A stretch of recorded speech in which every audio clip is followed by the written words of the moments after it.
Hello, everybody. My name is Ian Kirkpatrick. I'm an author, idiot, and loin streamer, and today we're going to be starting out the year with a spicy topic that I've seen some people talk about, that I've seen some people get angry about, that I've wanted to talk about since I saw the article pop up some weeks ago, and I just haven't had the chance to do it. So now we're going to jump headfirst into it. Prepare to probably be upset because there's somebody out here who is going to disagree with what I'm going to say. Now, before we get started, number one, if you enjoy what I do here on the channel, please remember to like, share, and subscribe for more, especially if you are angry at me. The best way to deal with your anger is by becoming a member and paying me.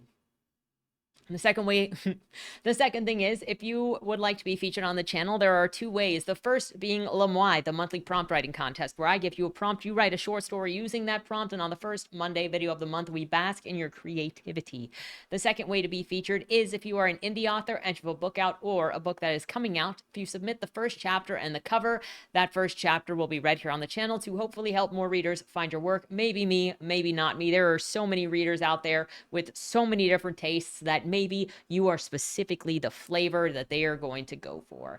The third thing is, if you would like to check out any of my books, find, psychoanalyze me, penalize me, however you do. They're available at any of your favorite places to get books, including the local library upon request. My newest novel, Body More Zero, came out in October. And if you want the lowest hanging fruit for a personal attack, that would be Dead End Drive. So with that said, let's jump into the topic. Bruh, kids aren't reading books anymore. That explains a lot about their university campuses. The decline in reading is affecting young people's ability to reason, and teachers are contributing to the problem. High school students can't read. Is the solution teaching reading in every class? College students not reading is an issue, so teachers are adjusting how classes look. I fear that books are going the way of vinyl records, a rarefied pursuit for hobbyists. You may be wondering why we are jumping through all of these headlines, and that is because there has been an increase of discussion. Maybe not an increase, maybe I'm just noticing a lot of the discussion of it this year. But this is to ease us into the actual main topic of today, because I have seen multiple articles on this in the last couple of months, and I have seen some people throwing tantrums. Some not throwing tantrums, I want to be fair, some just complaining, and I got some news for you. So we're starting over here with the Dazed. It all started in July. Why don't straight men read novels? Men often read nonfiction books in the name of self-improvement, but many are reluctant to pick up works of fiction. Now, I want to ask you guys, what do you think? What have you noticed? Most of the guys that I know, in fact, do reach for history books. They reach for biographies, memoirs, philosophy books, political books. Less often do they reach for fiction. Now, that's not saying that men don't read fiction. I'm saying that I have seen a pattern in my life where men typically reach for books that are considered helpful in some way, not necessarily stuff like fiction. And again, that's not to say there are not men that don't, and that's not to say that men don't read fiction. But more often, what I have noticed when it comes to consuming entertainment content, it usually leans on the more visual aspects, is that men more typically gravitate towards comic books, towards video games, towards movies and television, if they're going to be doing a passive consumption of storytelling, as opposed to books. Or they have a hobby, and then if it's not that, then they often have a hobby that is like shooting, or it is some sort of woodcraft, or something that is practical, maybe electronics, robotics, something like that. And so where do your observations lie? Because that's all that this is at the moment, is that we can also recognize that women often read more fiction on average than men. But we're not necessarily going to be going after the romance readers who read, 30, 40 books a month, and make articles about how, well, clearly women are not reading enough nonfiction. So then why, and then, arguing with it. So then why are we making these articles that are just meant to rage bait people by going, oh, look, men aren't reading fiction. Why? maybe people just have different interests. And at some point, we were previously allowed to state that. It's kind of funny because I remember some years ago when there was the complaint that there weren't enough women in STEM. And so then the answer was, well, why aren't women just interested in STEM? Shouldn't women be getting into science, technology, engineering, and medical? If you want to even those numbers, they're just not interested, which is where the disparity comes from. But then you see these other things where it's like, hey, women read more than men. And now it's suddenly an issue instead of accepting that maybe people gravitate towards different things on average. Again, that's not saying that there are not people who are like women who are interested in STEM. Obviously, there are women interested in STEM. Obviously, there are men that read fiction. But is there a noticeable pattern that might create a pattern of interest that might create this difference? So reading this first article, Alex, 24, is thinking reading for a pleasure is a waste of time. Instead, he reads to learn about current affairs, maths, and Black history. Similarly, Finn, 24, has only read one fictional book outside of his childhood. I don't really find the time to read, but if I do, it's usually nonfiction, he says. Alex and Finn both feel compelled to make good use of their time, good being a capitalistic innuendo for productivity. In our increasingly time-poor, grind-obsessed hellscape, 7 to 9 gym, 9 to 5 work, and 5 to 9 side hustle, coming up for air, being a cog, and curling up with a novel just because you want to is a borderline sensual pleasure. Our culture makes a fetish of practical outcomes, and perhaps because the outcome of fiction reading don't patently lead to higher wages, it seems less worthy, says Susan Keene, professor of English at Scripps College. I remember when everybody makes fun of anybody who studies the arts because it is generally considered you're more likely to be poor. I mean, to the point that even Avenue Q's main song opening number is, "What do you do with a BA in English? What is my life going to be? 4 years of college and plenty of knowledge have earned me this useless degree. I can't pay the bills yet, 'cause I have no skills yet. The world is a big, scary place. But somehow I can't shake the feeling I might make a difference to the human race." Like, I remember all of the times spent with even family denigrating my choices, with even family being like, well, why are you still doing blank instead of doing a higher paying job? I remember going to the art museum here locally in town when somebody came to visit, and we go in and the lady is like, oh, where are you guys from? It's a Smithsonian, so you can just go in, it's free. They ask you to sign your thing because they want to track where people are coming from. And so the person I'm with said, they're visiting from out of town, and the curator is told, or the assistant, whatever, the receptionist is told that my friend is an artist, and she's like, oh, an artist, what sort of art do you do? And the person goes, comic art. And she goes, mm. Like, don't tell me suddenly now being an artist is a desirable when I'm seeing so many people treat it like grift work, specifically like the mindset people that are now focusing on it. I've seen two mindsets. Either it's grift work, which you're going to speed run to get stuff through, like the Spines guys that just want to put stuff through generative AI and then be making money off of authors because they think authors are that stupid. So it's seen as a business thing. Also, the rights to market people, the ghostwriter hiring people to make it into a passive income, or the people that only see it as a purpose for instilling your values, to use art as propaganda. Those are the only two values, not to view art, to enjoy art, to have a good break. I mean, even my dad was like, this is all a waste of time. My dad never read fiction. He watched NASCAR race, though. That wasn't a waste of time, but art is. Generally speaking, reading is an indulgence that women permit themselves more than men. In 2022, Deloitte predicted boys and men would continue to spend less time reading books and read them less frequently than women and girls. They were right. In 2023, women made up 80% of the book buying market in the UK, US, and Canada and accounted for 65% of all fiction purchases in the UK, according to Nielsen book data. The bookish man is a rare species. Case in point, 1.2 million people follow the hot dudes reading Instagram. Meanwhile, masculinity continues to be in a crisis. Men between the ages of 18 and 34 feel the most pressure of any generation to conform to masculine behaviors. In the absence of positive blueprint of how to exist in a post-Me Too world, a community of podcasting manfluencers, manfluencers, including ex-Navy SEAL Jocko Willink and David Goggins and neuroscientist Dr. Andrew Huberman, have rushed to promote their ideas of what masculinity should look like. Self-improvement, ambition, and growth mindset are the banner message of this male-coded media world where Andrew Tate reigns supreme, and the aim of the game is to optimize every waking moment to become financially successful. Stigma. Doubtless, many men enjoy the fact that reading nonfiction gives them an excuse to peacock their newfound knowledge and mansplain their latest read to their next hinge date too. Bonus points if it's a capitalist realism. So I think one of the problems I always have with articles like this in general is using specific buzzwords meant to like create a response.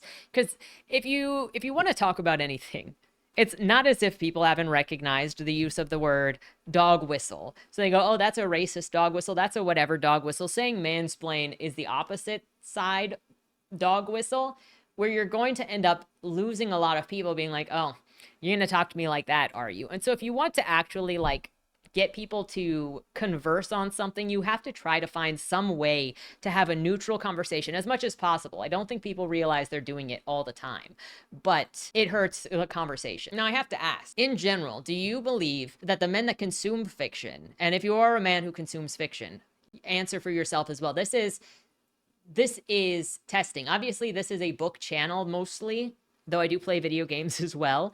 I don't watch much TV, that's for sure. I don't watch very many movies either. And when I do, it's obviously like nonfiction, because I'm watching Paranormal Caught on Camera and Ghost Adventures more than anything. But I don't make up much of the percentage of people that watch television or movies, that's for sure. You only have a finite amount of time to spend your free time on, especially. So do you think that there is just a trade-off here where some people are reading more and some people are playing video games more? I can personally attest that I don't play video games as much as I would like to because I spend so much more time reading. Like, when I was at Sam's house, I finally got to play a little more Red Dead Redemption 2, which I've been meaning to play since I finished it on live stream. But since I was on vacation and I wasn't having to read for, content and keep up with reading, I actually had time to play a video game, but I have to make choices. And so all of the reading that I do and the drawing and the writing, I have to make concessions, and I don't always have time to play video games. And if I play video games, I don't have time to read. There are times when I'm leaning more heavily into playing video games where I don't get a read. Oh, that's another one. I've wanted to play more Resident Evil 4 and I haven't gotten back to it since streaming because I just don't have time. So do you think that any part of the lesser reading has to do with that trade-off? Because you also end up with a lot of conversations that revolve around, well, women don't play video games as much as men. I'm not saying whether that's true or not, but you do see it in the conversations revolving around video games. And I don't see an issue of people saying, hey, it's a problem that women don't play as many video games as men. We need to change it to get women to play. Are people just choosing where to put their time naturally based on personal interest, and stuff weighs more heavily? Is that part of this conversation at all? This idea of the hyper-capitalist man with no time for something as pointless as reading began to take root in the Victorian era. In the 19th century, reading novels developed a reputation as a frivolous and feminized activity as bourgeois women imprisoned in the private sphere took up reading bodice-ripping paperbacks as a pastime. Conversely, serious men of the public sphere incubated capitalist messaging. An interest in reading had to be justified by practical utility. While for most of British history, men's literacy rates far outstripped women's. By the 1900s, literacy was actually more diffused among women. As author Leah Price put it in her book, How to Do Things with Nooks in the Victorian Britain, once a sign of economic power, reading is now a province of those whose time lacks market value. Oh, no. Oh. Oh. She's saying if you read, you're wasting your time. Your time is not worth anything, which is why you read. Oh my gosh. Also, funny that it kind of ties into Marcella. Look, I'm going to end up talking about my characters, especially because, the Westies are in the 1800s. Marcella is a young woman who her entire thing has been brought up to marry, to be somebody's wife, to merge a family. She's a business deal. She's the closer to a contract of a business merging. So her life is going to be in the house, and she spends a lot of her time in her house, and she does read. And it is considered as a feminized activity because she's not outside working. It's just meant to keep her indoors, to keep her comfortable. And it does get considered dangerous at some point when she starts talking about love. It is a cultural hangover that persists. A cult of productivity is still imposed more on men than women, says Dr. Alistair Brown, assistant professor of digital humanities and modern literature at Durham University. Nonfiction seems to have more immediate and meaningful returns on the investment of time. Consequently, men buy more. In 2023, men accounted for 55% of nonfiction book sales, Nielsen book data tells Dazed. So where's the conversation on that? I bet most of the nonfiction sales to women are true crime. Let's be real. Today's problem has also its roots in gender encampments of childhood. Boys are less likely to have male reading role models and are generally nudged by parents, teachers, and product marketers in the direction of other pastimes, particularly sports.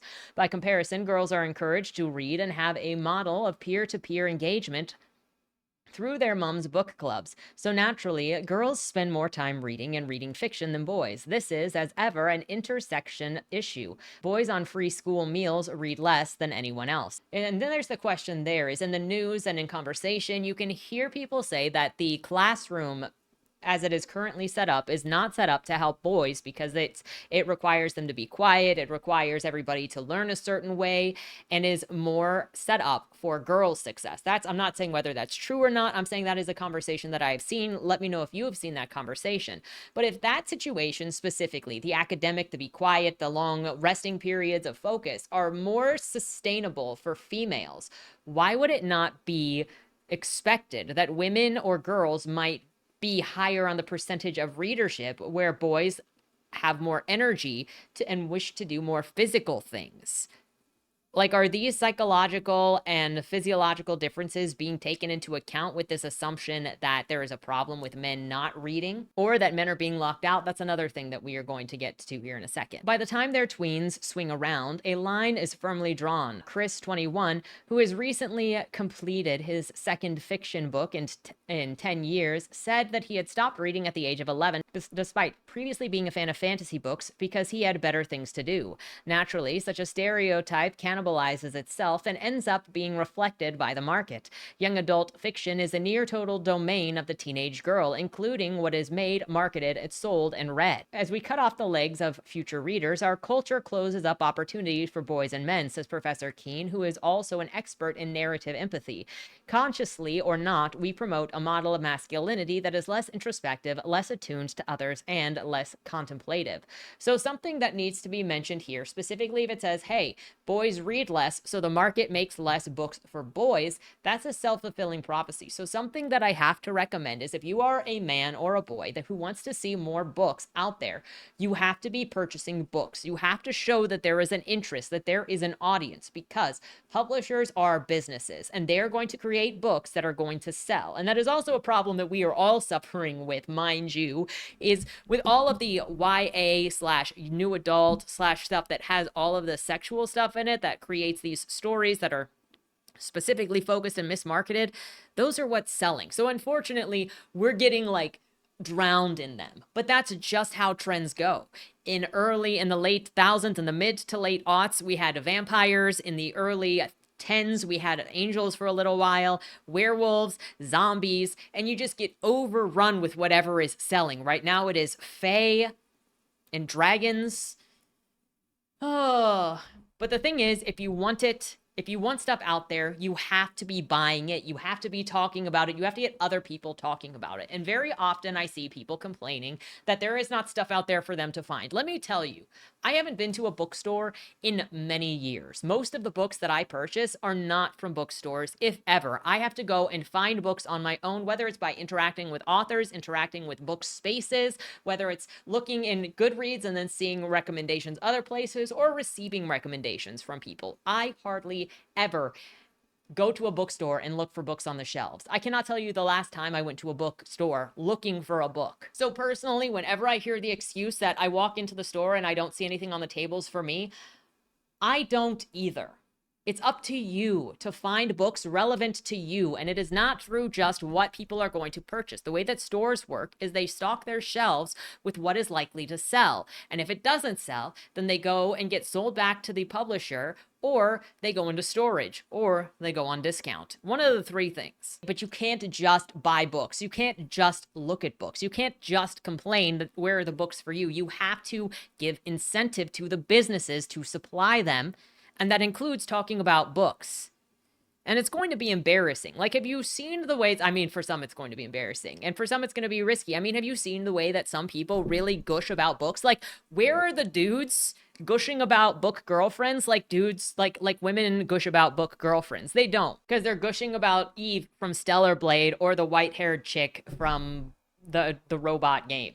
Like, or Laura Croft. Like, you do see dudes with their video game girlfriends, but not in the same way that you see women, but you don't see it with books. You don't see men making mood boards like women make mood boards and then put them on TikTok and put them on Instagram and put them on YouTube, because women see book reading as a social thing. I mean, have you even seen the way that women talk about porn? The smut that they read? I'm not saying that's a great thing, but I'm saying women socialize over books a lot. Women encourage other people to buy books a lot. So if you want to see that, you have to be the one leading. You have to look. You have to look. You have to ask. But so often do I see the people that are complaining of, I can't find anything for me. They're not even looking. They don't read. They barely read if they do read. I find books all the time. I recommend books all the time. I would say The Bringer of Light is definitely a book for male readers. I think Stuart Tutin's book, The 7.5 Deaths of Evelyn Hardcastle, is a book for anybody. That is a book that came out in the last couple of years. My Dark Vanessa is a book that came out in the last couple of years. We Need to Talk About Kevin is a book that came out like longer ago. It's not as fresh. But there are so many books. And so whenever I hear somebody say, I can't find anything for me, where is me? All I hear is, I don't want to put in an effort, and or I don't read, because so many of these people refuse to read. Or, and I'm not dinging anybody for it. It's easy to fall out of reading. We already discussed it in some of these, that many people stop reading in middle school or the beginning of high school. Personally, I stopped reading in high school, anything that wasn't manga or role-playing. And then I only picked up reading again and started learning how to annotate, how to deep read, and fill my own books, book recommendation lists, and book lists in general in university when I started pursuing creative writing. And even then, I hadn't quite had the flame of loving to read ignited in me. It was still my job. Like, I had to do it for school. But it was through making myself learn to read deeply again, which I did have to work my brain into doing, that I fell in love with specifically literature. Like, I've always loved storytelling, but I specifically love the art form of prose and what books can do. And it is my favorite form of storytelling. I mean, video games, movies, music, they all have their strengths, but I love what books can do so much. And it is something that you have to ignite. And I think that it's very normal for people after high school or in high school to just stop reading. Why? Because it's been a requirement for 18 years of your life. And then you go into college and there's more requirements of reading. And at some point, it's just the job. So you're doing it and then you stop doing it when you don't have to. And then you find what's enjoyable. And I see so many people say, well, I didn't get to read anything that I enjoyed in school, and so I hated it. As if most of us enjoyed what we read in school. Are you joking?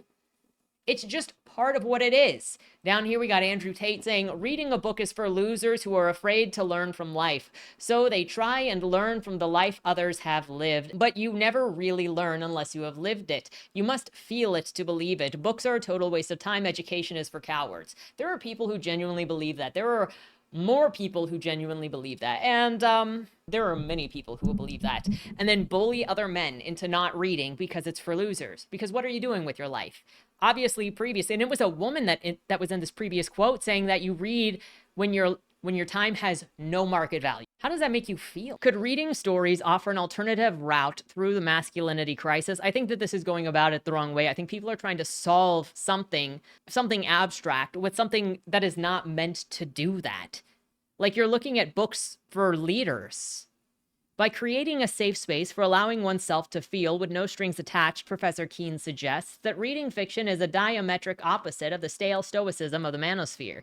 It is a form of immersion therapy that demands that you present and forget yourself to a meditative end. You also become a part of a community, which helps you build mental companionship as a bulwark against loneliness. Accordingly, there are measurable mental health benefits such as lower stress levels, higher self-esteem, and lower rates of depression. If men read, it helps society at large. Reading fiction opens your eyes to uncomfortable truths and unexpected perspectives that you may otherwise have not sought out. Books can surprise you by smuggling in knowledge through the back door and are enjoyable and engaging stories, increasing the probability of critical thinking when encountering the topic again, according to Dr. Brown. When you read, you practice perspective, adopting an inner lives and characters as your own and walking around in their shoes, something that there isn't time for with the visual immediacy of other media like film. Reading fiction ultimately leaves you feeling full up, a stark contrast to self-improvement imperatives that demand you be more than you already are. Carving out time for such a creative pursuit refreshes the spirit and expands our sense of possibilities, says Professor Keene.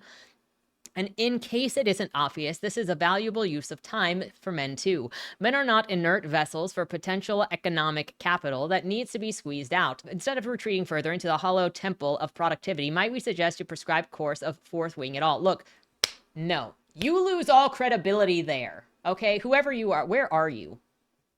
I will find you. Georgina Elliott, really?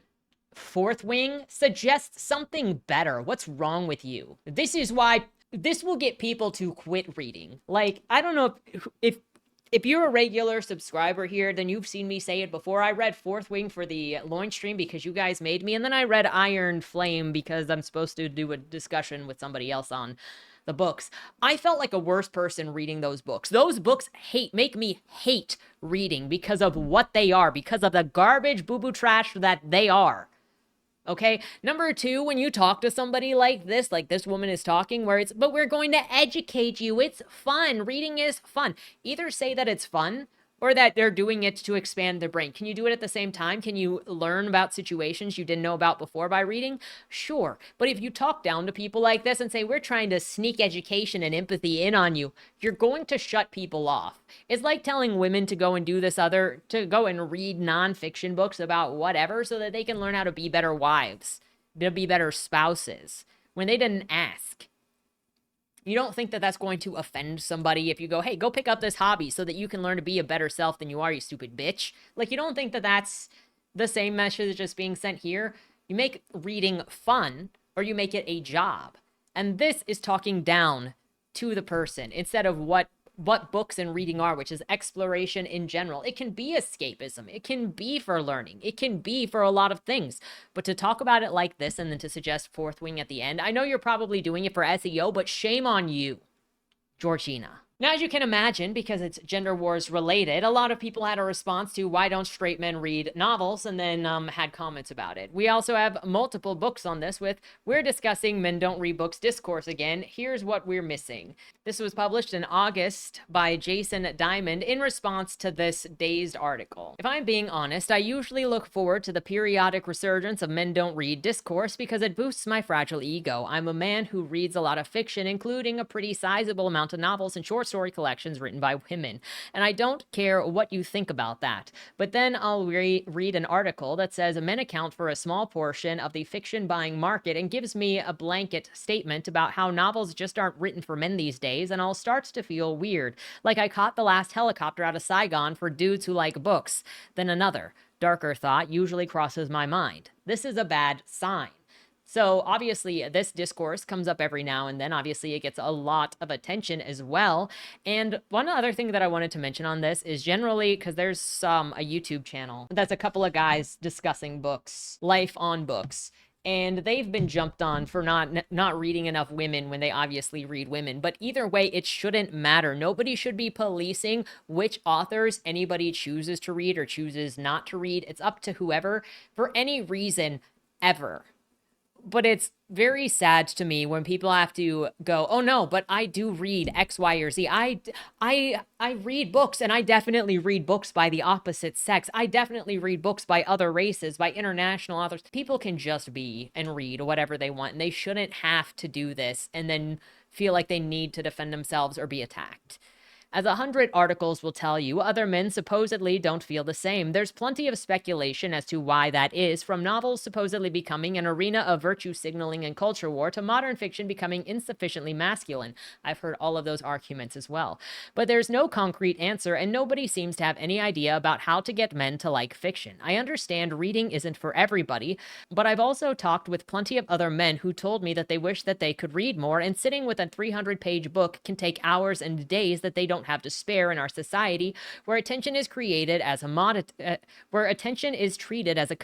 True. The days that I watch more YouTube or listen to more YouTube videos because I just got more stacked up, I also read less. It's a task to try to fit everything in, especially when everything requires brain usage.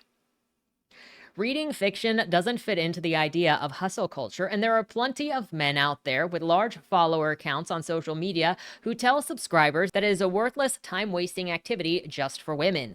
The idea that's put out there is that there is nothing a guy who wants to be a real man can get out of picking up a novel. Can I just give a second to also describe how difficult it is to try to get people to read fiction who don't like reading fiction? I know people who read.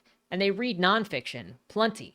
And they'll complain about the culture war, and they'll complain about there not being enough stuff out there that's original, or feeling doomer about stuff, but they won't read. They won't pick up fiction. And it's incredible because at one side, they'll say that they value this as an art form. They'll value the need of storytelling and the effect that storytelling and good stories have, but they won't touch stories. Since I'm a writer and I've spent most of my adult life around other writers and people with different jobs in the publishing industry, I've often heard this discussed as some existential problem that might inevitably be impossible to tackle.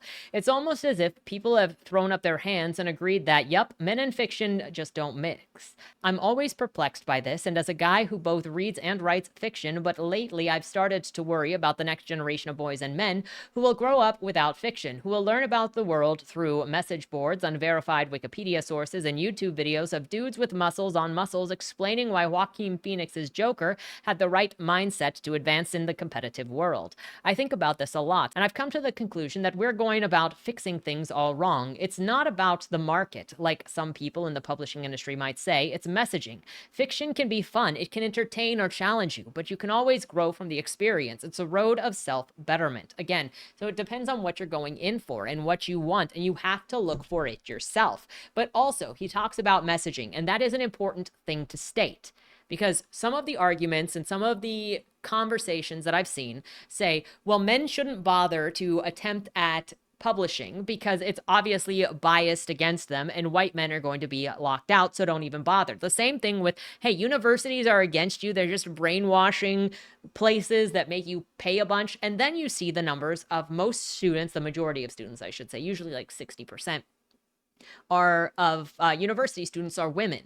What do you think is going to happen when you tell young men not to go to college? When you tell young men that it's against them? What do you think is going to happen when you tell men not to try to publish traditionally because it's against them?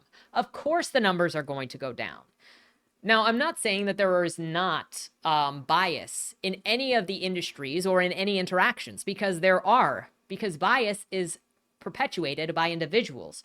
But everything is not against you. A couple of years ago, I did a video on a spreadsheet that was going around that was talking about how the publishing industry was biased against non-white authors specifically, and then putting them specifically in YA. You can look across the internet and see men saying that the publishing industry is against them, and different races of people saying that the publishing industry is against them, all for the same reasons. Now, the thing is, the publishing industry is an insanely competitive field. It is also niche. It is also not really where you want to go if you want to make money, because most people, when they publish, they're like, if I get a movie deal, that's where the money is at.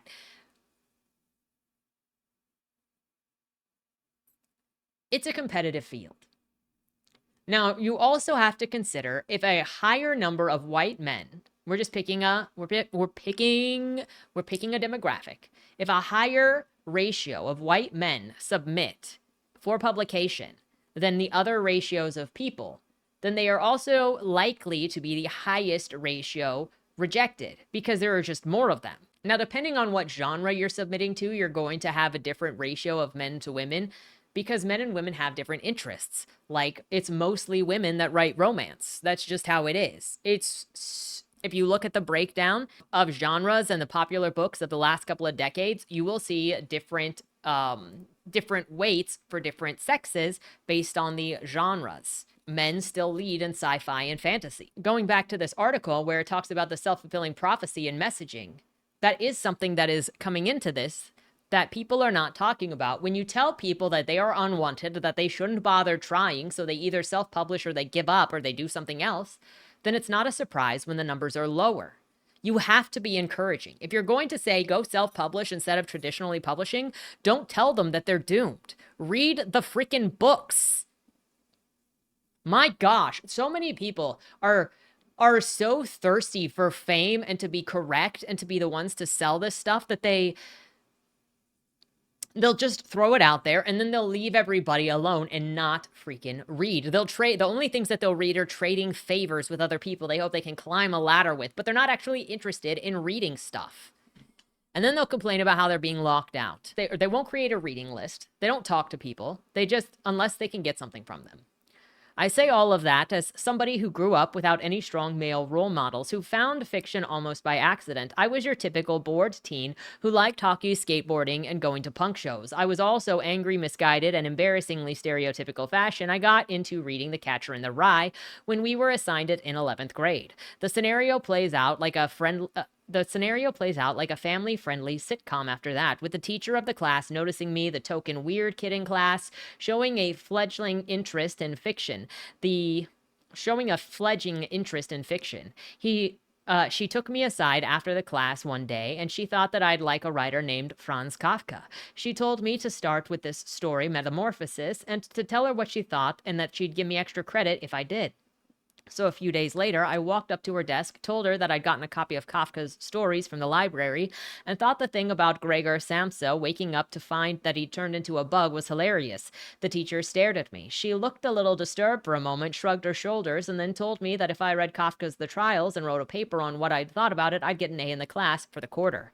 My experience might be singular. Holden Caulfield to Kafka still feels like a funny jump to me, especially for a 15-year-old, but something about those reading experiences got me wanting more. I kept picking up books. When I was 16, a bookseller told me that if I liked funny fiction, that I should read Portnoy's Complaint by Philip Roth. I finished it, loved it, but ended up thinking, man, I don't want to be like that guy about the book's narrator, Alexander Portnoy. It's a sentiment that it's reinforced for me to this day whenever I read one of Roth's books. Roth left behind one of the strongest bodies of work of any American writer when he died in 2018, but the problem is there aren't many people telling young men at a crossroads, if you read Philip Roth, you'll see that it's less about hating women and more about his characters hating themselves and how their actions fictions turn off or push away nearly everybody around them. Instead, the message I tend to see is that Philip Roth hated women. And maybe that's true, but if you actually read his fiction, you come away with more of a nuanced view of things. Since I grew up in the middle of the 1990s and spending time on the internet was still viewed as a curious and yes, frivolous activity, I didn't log on looking for guidance. The first time I ever Googled the phrase, how to be a better man, was while I was writing this article, and one of the first results was a link to a Jordan Peterson Reddit page with a user admitting, quote, "I've been into the self-improvement for a while and I still feel like a piece is missing that I need to work on, and that they are introverted and lonely. The thing that really got me was this part. I'm currently working full-time, live by myself, got a home gym, and train 6 days per week. I love the kettlebells. And I recently lashed out and spent a few $100s on art books to teach myself how to draw and about composition. Eventually, I want to paint." The first thought that went through my head was I felt awful for this person, had nowhere to turn beside a Jordan Peterson Reddit forum. But the next was empathy. I was that guy in some way once. I grew up feeling lonely and isolated, but I longed to create and also figure out how to live a fuller, richer life. I'm 44 years old now and feel like I've accomplished that. Yet I truly believe that my sliding door moments and that high school teacher telling me to check out Kafka. Without a trace of pith, I can say that getting into fiction probably saved my life. It definitely made me a better person. So no, there's not one definitive way to get more men to start reading fiction, but I do believe that there is a better message that we could be sending.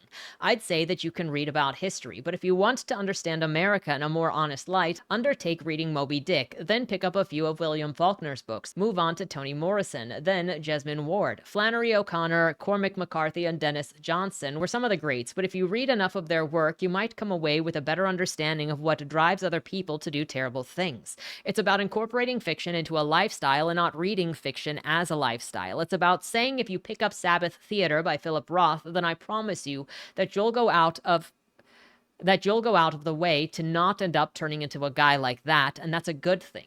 It won't teach you everything, but it'll provide you an important enough lesson that will last you the rest of your life.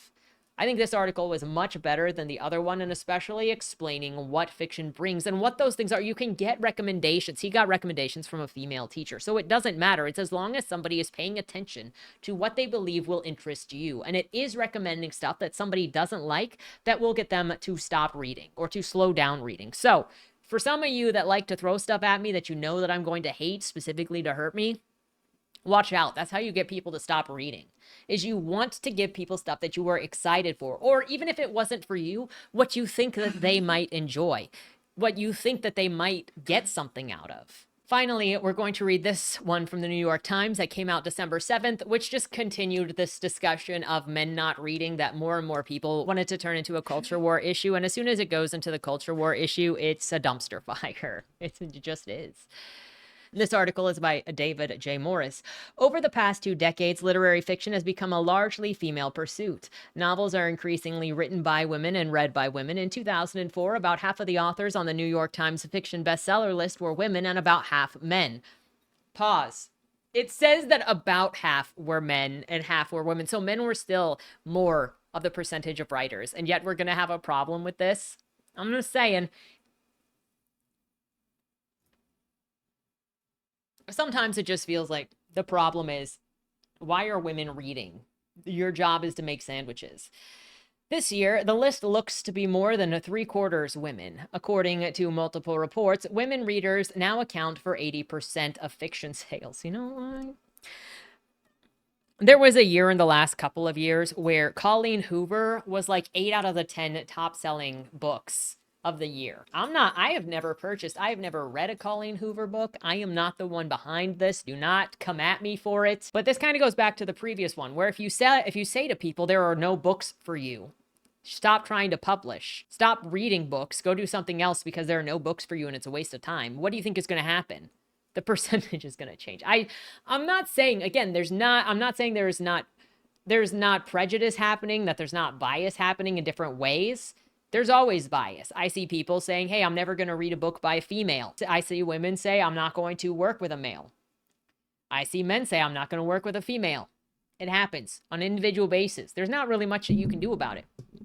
You can encourage people to go out, read, and talk about the books that they read about. Say that there are things for them. Go and find them. Go and recommend books. It doesn't matter. Be encouraging, not discouraging with, yeah, there's nothing for you. Give up. I see the same pattern in creative writing programs where I have taught for 8 years. About 60% of our applications come from women, and some cohorts in our program are entirely female. Again, it goes back to telling people that there is no place for them, so stop trying. When I was a graduate, and come on, what do you think is going to happen when you say, hey, university is a brainwashing thing? If you go into university specifically for creative writing, you're going to be in debt forever because you're not going to make that money back, which is mostly true. We don't talk about my student loan. When I was a graduate student in a similar program about 20 years ago, the cohorts were split fairly evenly by gender. As Eamon Dolan, a vice president and executive editor at Simon & Schuster, told me recently, the young male novelist is a rare species. Male underrepresentation is an unfortunate topic in the literary world, otherwise highly attuned in such imbalances. In 2022, the novelist Joyce Carol Oates wrote on Twitter that a friend who is a literary agent told me that he cannot even get an editor to read first novels by young white male writers, no matter how good. The public response to Mrs. Oates' comment was swift and cutting, not entirely without reason, as the book world does remain overwhelmingly white. But the lack of concern about the fate of male writers was striking. Oh, this is something else that I want to mention. Because there will be a comment, generally, that goes, hey, most of the literary world is women, so obviously it is going to be biased against men. If you're going to make that your main argument as well, then you're going to have to acknowledge that the majority of the publishing industry is also white. So now, if you're arguing that because the majority is women, then men are going to be biased against, if the majority is white, then you're also going to have to say, hey, then it's probably true that white people are holding that white people are being biased against non-white authors, because how can you make one argument, not the other? I'm not saying that's true, but I'm saying that's the logic that I'm seeing. To be clear, I welcome the end of male dominance in literature. Men ruled the roost for far too long, too often at the expense of great women writers who ought to have been read instead. I also don't think that men deserve to be better represented in literary fiction. They don't suffer from the kind of prejudice women have long endured. Furthermore, young men should be reading Sally Rooney and Elena Ferrante. Male readers don't need to be paired with male writers. Couple of things on this. Number one, yeah, of course, male readers don't need male writers. Female readers don't need female writers. But nobody should be forced to read something unless they're in class. Then, if you're in school, if you're in academia, you're doing something different. But if you are choosing books to read for yourself, you should get to choose whatever you want to do. Number two, you do not fix past prejudice or disadvantages by being prejudiced and disadvantaging people today. This is the same thing that was said in Ibram X. Kendi's book, How to Be an Anti-Racist, which, if you're interested in that, I have a video on that book that I did a couple of years ago where it's mostly just reading quotes from it so you can see what Ibram said in his own words. But you do not make people interested in something by trying to guilt them, insult them, or force them into reading something. You have to make it exciting, make it applicable. And if you try to force people to read things that they're not interested in reading, they're going to hate it. The same way that you'll make somebody hate video games if you make them play video games that they hate.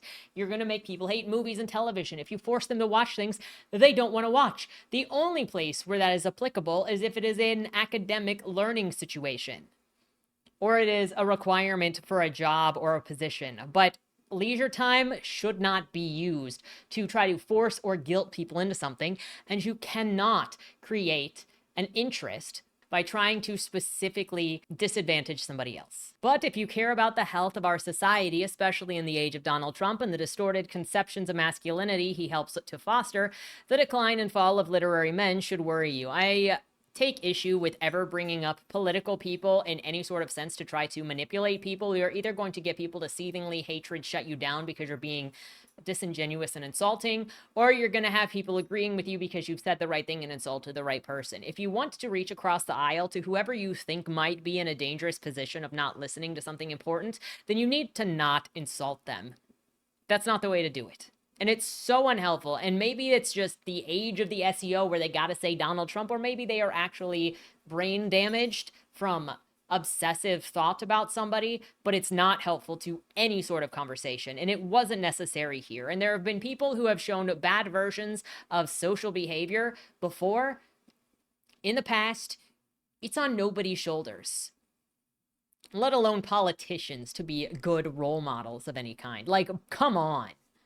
In recent decades, young men have regressed educationally, emotionally, and culturally. Among women matriculating at four-year public colleges, about half will graduate 4 years later. For men, the rate is under 40%. This disparity surely translates to a drop-off in the number of novels young men read as they descend deeper into video games and pornography.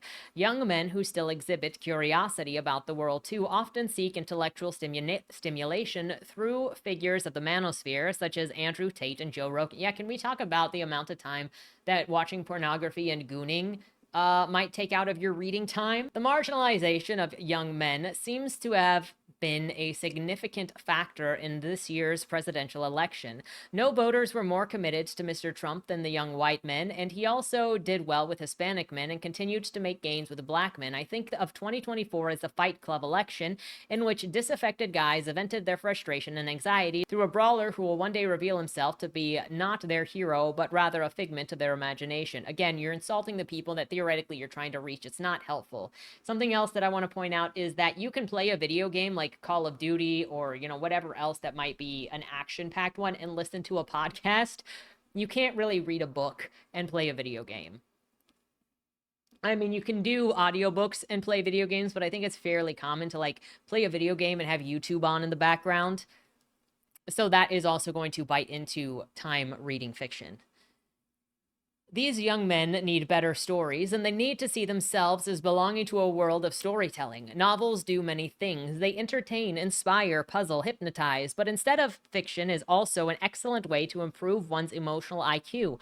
Novels help us form our identities and understand our lives. Like many other bookish Gen Xers, I can't conceive of my formative years without the Douglas Coupland novels that gave our generation its name. This is why we need more inclusive literary culture, one that'll bring young men in from the cold. I'm not saying that we should declare progress for women writers complete and now focus only on men. The question to me is, what will become of literature and indeed society if men are no longer involved in reading and writing? The fortunes of men and women are intertwined. This is why, for example, I make sure that my male students read The Handmaid's Tale. It's not just for their edification that matters. Women also benefit from the existence of better men. Here I am reminded of something that the feminist scholar Bell Hooks once wrote. There remains a small strain of feminist thinkers who will feel strongly that they have given all that they want to give to men. They are concerned solely with improving the collective welfare of women. Yet life has shown me that any time a single male dares to transgress patriarchal boundaries, something that I am convinced that literature enables men to do, the lives of women, men, and children are fundamentally changed for the better. So something that I want to mention on this is that this story specifically, that this opinion specifically says that if women are succeeding, then men have to be not succeeding. If men are succeeding, then women have to not be succeeding. At least it doesn't straight say that. It sort of recommends that, oh, there are more women in this, which means men have to fail. Men are getting left out and finding other things to do. You can find other things to do, but there is also an amount of, let's not pretend, when somebody comes into a space and somebody goes, ew, I don't want you here. I'm not going to do this anymore because now you think that it's cool. There are some of those. And I'm not trying to paint a brush on everybody against everything. There are many different things at play here, and I don't think it's helpful to minimize it to, this is just bigoted against me. I have no control over this. The bottom line that comes down to any of this for me is you have to choose the future that you want. You have to choose the things that you want to see. You have to invest in what you want to see. And if you want to see male writers, you need to encourage it. Not say give up, not say everything is against you. You need to encourage it and encourage pursuit. And I guess at some point, if somebody just needs to be told that you can have success, I don't want to say that you are just a follower, because everybody needs that encouragement, especially when they're depressed. But I remember years of people saying, well, why do women need to be shown that they can be leaders? Why do women need to be shown that they can be astronauts? Can't they just think and do it themselves? Well, yes, but now we're in the same situation of, well, if we have to tell boys and men that they can read, that they should read, if they want to be a novelist, then they should pursue, and they don't have to see other people doing it. It's the same thing. It is literally the same thing, and it's so stupid. Look, you have the power to do what you want to do, to be what you want to be, pursue, sow the seeds that you want to see grow. I believe in you. There are books out there. There is music out there. People are sowing their own path. You have to have the courage to pursue against all odds, because that's what all of the arts are going to come down to. It is always against all odds, because arts are so insanely competitive. Read, enjoy, talk to people, experience. Don't let anybody guilt you into anything that you don't want to read or do or whatever. It's not, this is just a distraction. Do what you want to do. And that's all there is. Going into this last one, it is literally just a study that I want to reference here, but finding a fiction reading in America explaining the gender gap. What this says, data analysis using 2 large-scale national surveys reveals the notion of gender-appropriate leisure and their influence on child socialization explains much of the gap in fiction reading, which is what all of the other articles have said. On the other hand, differences in reading skill and free time, as measured by work status, seem to contribute very little to our understanding of the gap. So they did not get to see how much it changes based on free time. Additional information about what types of books men and women read and more detailed time use studies would give additional leverage on this puzzle. So again, they want to see where people use their free time. The point of this is to try to bring some understanding, some balance to this conversation that always goes one way or another when it's about gender war stuff, whenever it's about pitting one person against another person. But everything in its mother is saying people are having a harder time reading, fewer people are reading. And even if you go back to when pulp fiction was the thing that people were reading on the trains, the dime store novels, as soon as the TV became easier to access, there was less reading because more people were watching television with their leisure time. It just happens. So there are multiple things going on. But more important than anything, in my opinion, is to encourage people that they can do the things that they want to do, to encourage people and suggest books to people that they want to read, to engage in reading with people. And don't try to make people read things that they don't want to read, because anything that tries to guilt or make people feel bad in order to make them comply will only create resentment on a greater scale. So can we talk about these things on a larger contributing factor, rather than instead of trying to turn this into a blaming women for why men aren't reading things? Are there biases? Yes, there will always be biases. Are there biases from men? Yes, there will always be biases. That can't stop you. If that stopped people from things, then women wouldn't have the rights that they have today in America, okay? So, discuss. I told you it was going to be a spicy video, but, you know, I tend to think that I'm being fairly even here. I'm an idiot. I have blind spots. So that's why I'm trying to open this up for discussion. So let's discuss. Let me know your thoughts in the comments down below. With that said, have a great weekend and don't die. Was that Wayland Cross in the trunk? Do you know, or is that something that's still being figured out? The person in the trunk was not Wayland Cross. Is he in trouble? We don't know who did it, but as the owner of the car, the longer he's missing, the worse it looks for him. Cross isn't a killer. For the last couple of years, the average number of murders in Baltimore has been over 300, and it's been going up. Mind you, that's only whatever the badges count as official murder, and believe me, there are people that don't count when they die. Wayland? If you're down here, tell me. I'm not talking to the badges, I've been looking for you. They found a body in your trunk. Why? Did you do that? To the left, plain black letters read along the wall. You walked in the corridor. Once that ends, you chose the dark is on the right. My vision goes blurry, flickers black and black and black for longer intervals until I can't see anything at all. I'm not screaming anymore, but my voice echoes back to me. Where the hell am I? You're dead, Josephine. Even smart people do stupid shit sometimes, right?